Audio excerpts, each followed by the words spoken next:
Ce soir, on va parler de la mezouza, des tefilin, un peu de tout, de façon générale. Comment est-ce que le Rambam, dans le chapitre 5, aux lois relatives à la mezouza, va nous donner des détails de comment une mezouza doit être écrite.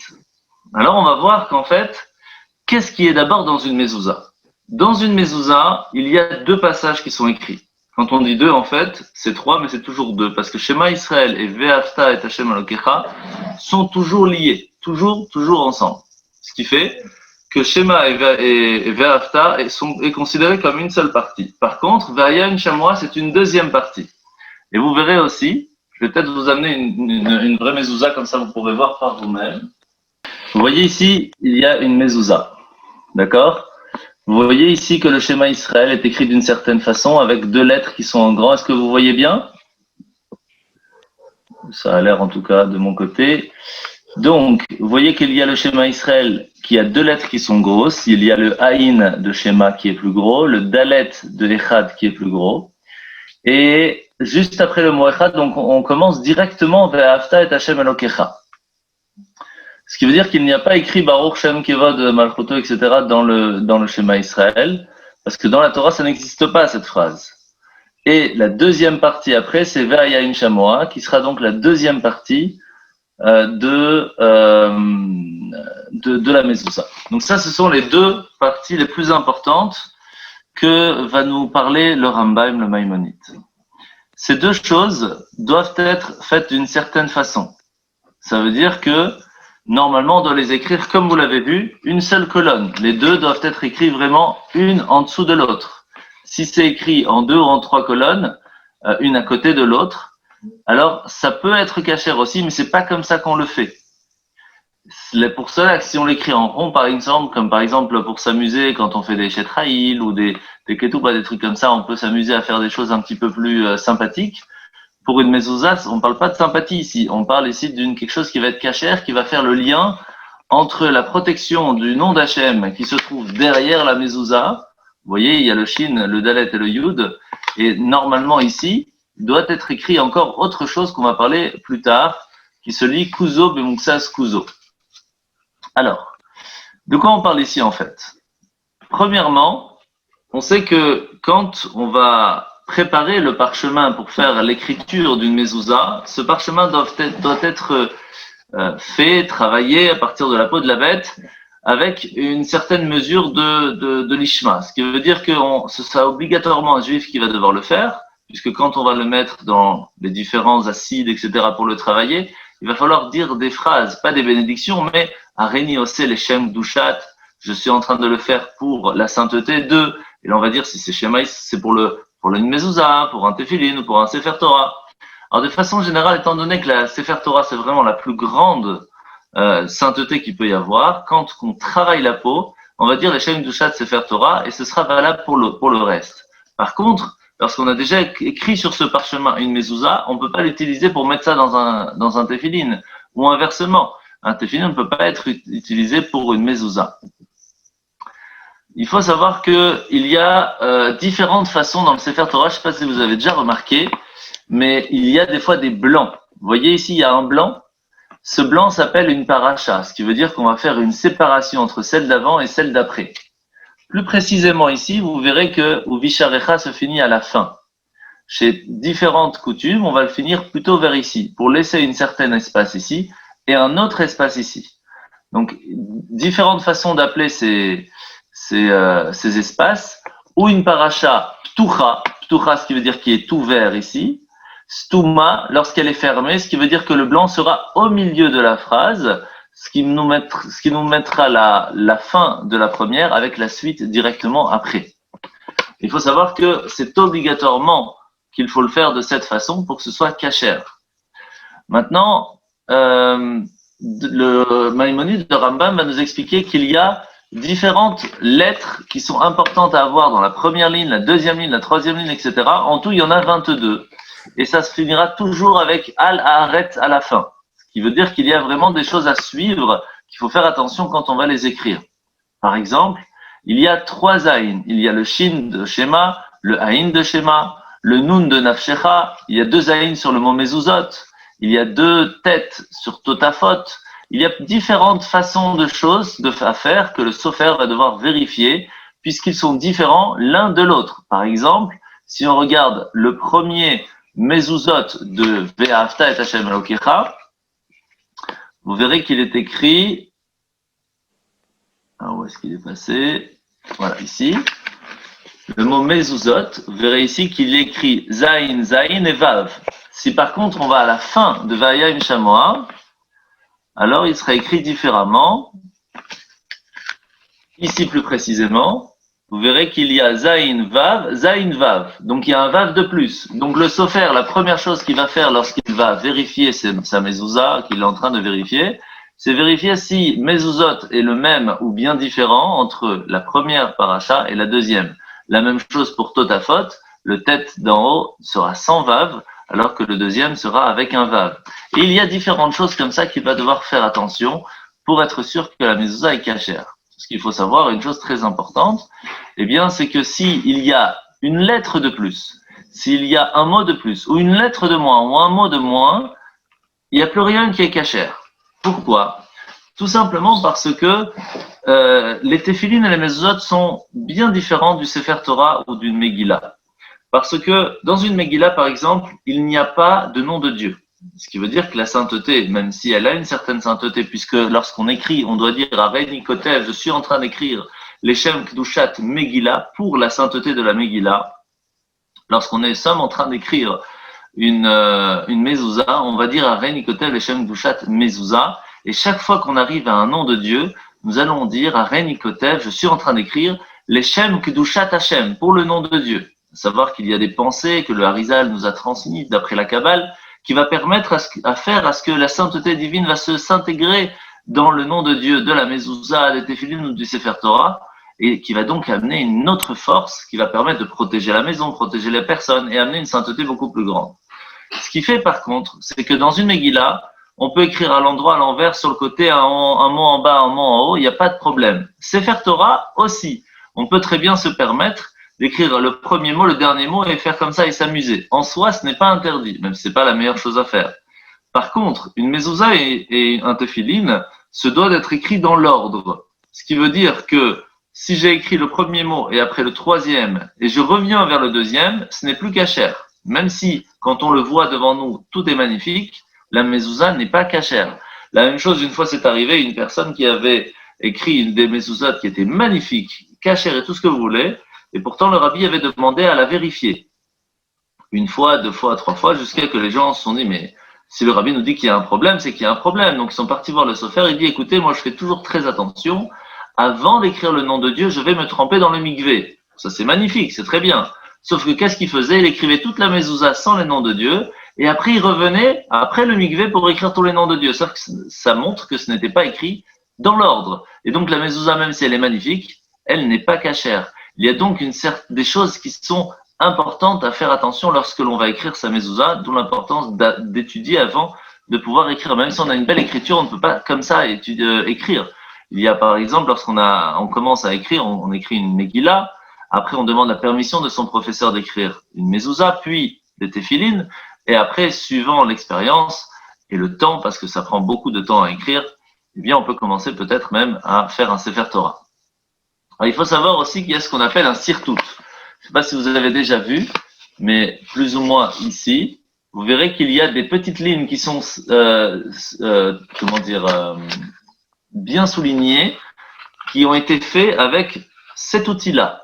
C'est avec cela que l'on va faire les lignes qui vont être au-dessus du parchemin, qui va permettre au sofer de pouvoir écrire droit, ce qu'on appelle un sirtout. Dans une mezouza, c'est obligatoire.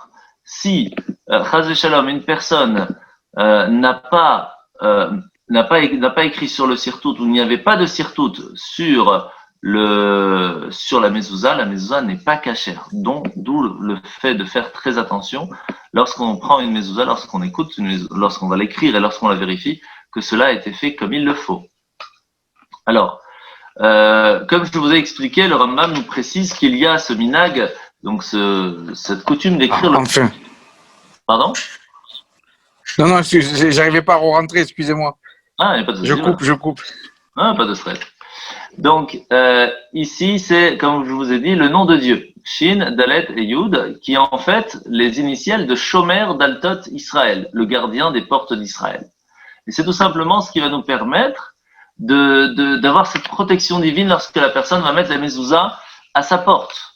D'où l'importance à ce que sa mezouza soit cachère, parce que d'un côté, lorsqu'il y a une sainteté quelque part, c'est très fort dans cette protection. Si chas v'shalom, eh bien, la protection n'est pas comme il le faut, ça laisse entrer d'autres choses. D'où l'importance aussi de savoir que on ne peut ni rajouter un mot, ni supprimer un mot. Et il faut savoir qu'il y a des gens qui faisaient à un certain moment des talismans. Les talismans existent dans la Kabbale, hein, attention. Mais on ne prend pas une mezouza pour en faire un talisman. Parce que tout simplement, on ne peut pas écrire autre chose que ce qui est marqué ici. C'est interdit. À la différence de derrière, on pourrait en soi écrire, mais on fait attention à ce qu'on écrit. D'où l'importance de savoir qu'ici, de ce côté-là, une phrase va être écrite Kuzo bemuksaz kuzo, qui est en fait, si vous regardez ici au tout début du schéma Israël, c'est marqué Hashem Elokeinu Hashem. Le Yud du nom de Dieu, la lettre qui est juste après, c'est le Kaf, d'où l'écriture du Kaf ici. Après le He, c'est le Vav. Donc, après le He du nom de Dieu, c'est le Vav. Après le Vav du Yud Ke Vav Ke, c'est le Zahin. Et après le He, c'est le Vav. Ce qui va nous amener Kuzo, Bemuksaz, Kuzo. Tout simplement. C'est la phrase qui va être écrite derrière. Et c'est une phrase kabbalistique qui permet la possibilité d'imprégner une certaine sainteté de Dieu dans la mezouza pour la protection de la famille. Alors, comme je vous ai montré tout à l'heure, dans une mezouza, il est marqué ici Al-Haaretz. Il est important que ce soit vraiment ces deux derniers mots qui soient écrits à la fin de la mezouza, même si en soi ça ne ferait pas que ce soit pas cachère. Mais c'est comme ça l'usage d'écrire aujourd'hui, depuis des générations, de le faire de cette façon. Lorsqu'on va plier la mezouza, sachez que j'en ai vu malheureusement, en tant que sophère qui vérifie, et je vais vous montrer après les tefilines, parce que je suis en pleine vérification, le fait de plier une mezouza doit être d'une certaine façon. Par exemple, si on la plie comme ça, vous voyez que le nom de Dieu qui est ici va être caché totalement, et donc la mezouza est à l'envers. D'où l'importance de la plier de l'autre côté pour pouvoir voir à l'extérieur le nom de Dieu. Si vous ne le voyez pas, ça peut arriver qu'elle est quand même à l'endroit. Parce que lorsqu'on la plie vraiment bien, le nom de Dieu peut rentrer à l'intérieur. Ce n'est pas très grave. C'est mieux de le voir. Mais en tout cas, ce qui est important, c'est qu'elle soit à l'envers. Par contre, quelque chose à ne surtout pas faire, c'est de la plier de cette façon. Parce que ça, c'est vraiment à l'envers et c'est très problématique. Et on en a déjà vu. La même chose, si on va intégrer la mezouza à l'intérieur de la porte, ce n'est pas cachère. Il faut qu'elle soit mise dans une certaine boîte ou alors dans un certain plastique et mise sur le cadre de la porte. Car le mot mezouza ne veut pas dire parchemin. Le parchemin, c'est en hébreu le klaf. Alors que la mezouza veut dire le cadre de la porte. D'où l'importance de savoir comment est-ce qu'on va mettre cette mezouza avec les différentes loi qu'il faut faire attention. Alors, avant de fixer sa mezouza, il est important de faire une bénédiction. Étant donné que nous sommes en train de faire une mitzvah, nous allons faire la bénédiction. Likboa mezouza. Cher Kileshanu mizotavet sivanu, likboa mezouza. Étant donné que la mitzvah d'écrire la mezouza, ce n'est pas une mitzvah en soi, puisque la mitzvah c'est de la fixer. Quand on écrit, on ne fait pas de bénédiction. On dit, à Réni Kotev, je suis en train de l'écrire pour la sainteté de la mezouza, leshem kedushat mezouza. Mais lorsque je suis en train de mettre ma mezouza, je suis en train de faire une mitzvah, d'où l'importance de la bénédiction. Même chose, si on a suspendu la mezouza, par exemple pardon, excusez-moi. Si on a suspendu la mezouza un peu comme ça, même si c'est au bon endroit, si elle n'est pas fixée, ce n'est pas cachère, c'est pas bon comme il faut.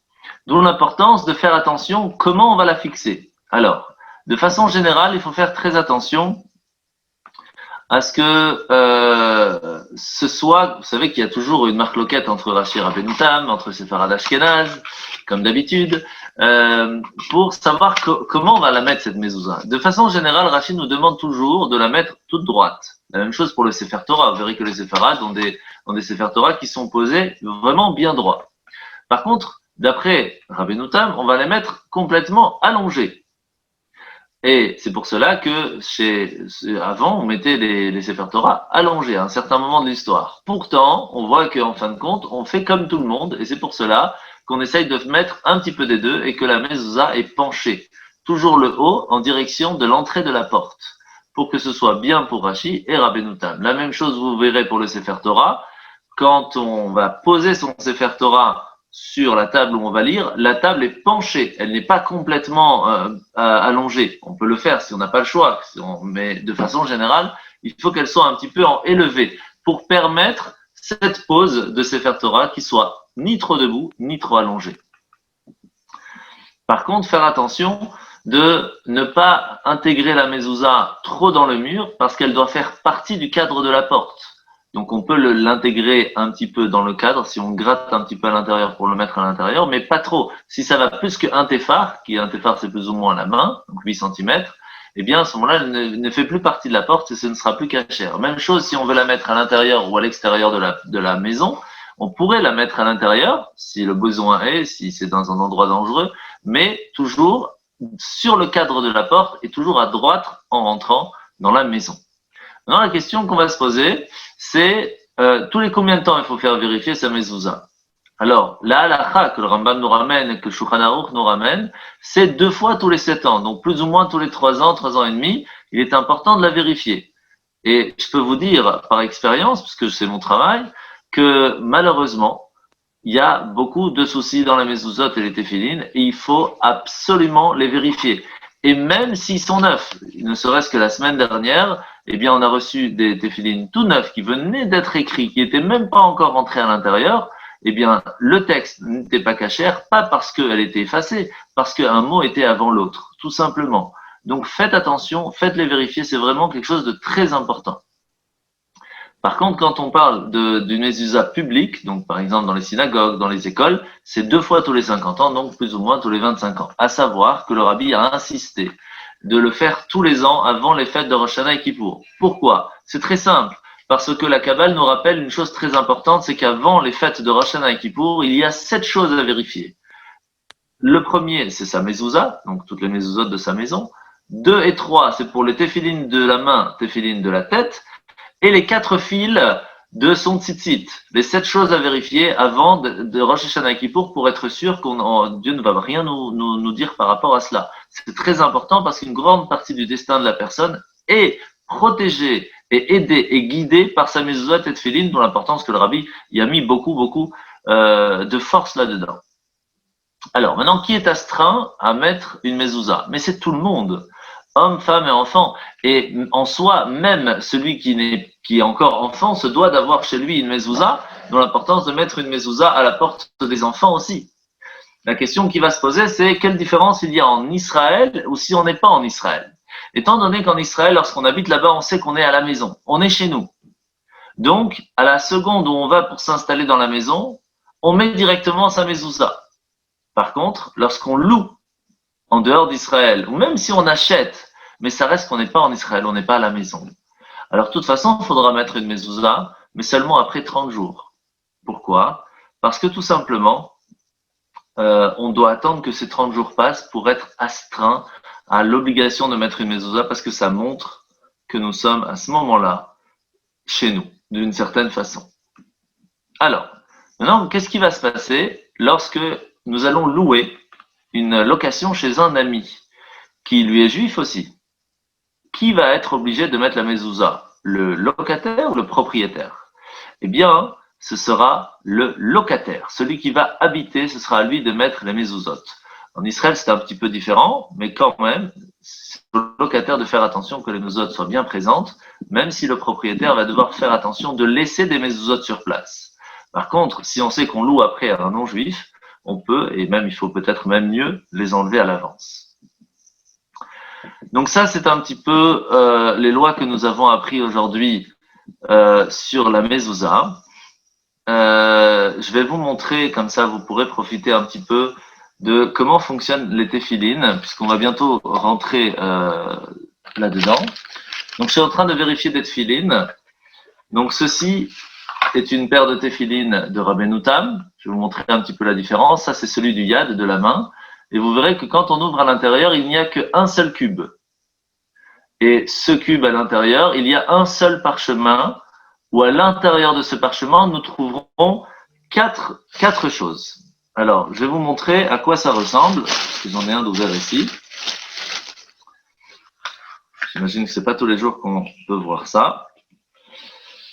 Hop. Donc, ça c'est un parchemin de la main, du yad. Donc vous voyez qu'il y a en premier lieu la première partie où dans la Torah c'est marqué qu'il faut mettre les tefilines, qu'on appelle la partie de Kadesh. Après, Ve'aya keviyecha, une deuxième fois où c'est marqué qu'il faut mettre les tefilines. Troisième partie, Shema Israël. Et quatrième partie, Ve'aya im shamoa tishmeu. Il y a donc 4 parchemins sur le même parchemin. C'est celui du yad, il n'y en a qu'un seul. Par contre, dans celui de la tête, il n'y a pas cette ligne, il n'y a que 4 lignes. Et vous verrez qu'il y a les mêmes écritures, les mêmes parchemins, mais par contre, qui sont écrits sur un seul et séparés en 4. À quoi ça ressemble lorsqu'on va les mettre à l'intérieur? Vous avez vu déjà celui de la main. Celui-ci, c'est celui de la tête. Alors, vous voyez qu'il y a des fils ici qui sortent. Si vous regardez bien, cette fois, les fils vont sortir au milieu. Pourquoi? Parce que, comme je vous l'ai dit, ce sont des téphilines de Rabbeinu Tam. Si on ouvre à l'intérieur, vous verrez qu'il y a 4 ouvertures. Parce que dans chaque ouverture, il y aura ces 4 différents parchemins mis à l'intérieur.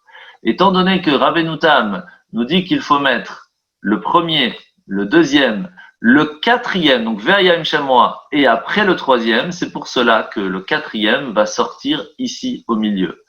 Si vous vérifiez sur vos téphilines, vous verrez qu'il y a le 1, 2, 3, 4, et c'est pour cela que le fil va sortir plutôt ici sur le côté, comme les téphilines classiques de Rashi.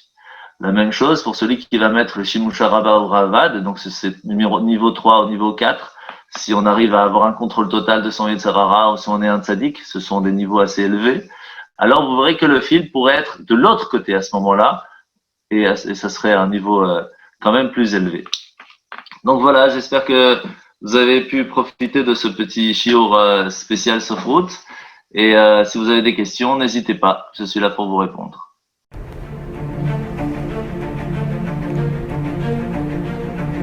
Et si connaître toute la Torah était possible, plongez-vous dans les joyaux de la Torah. Étude du Rambam le Maïmonide, cours de qualité par des rabbins francophones aux 4 coins du globe.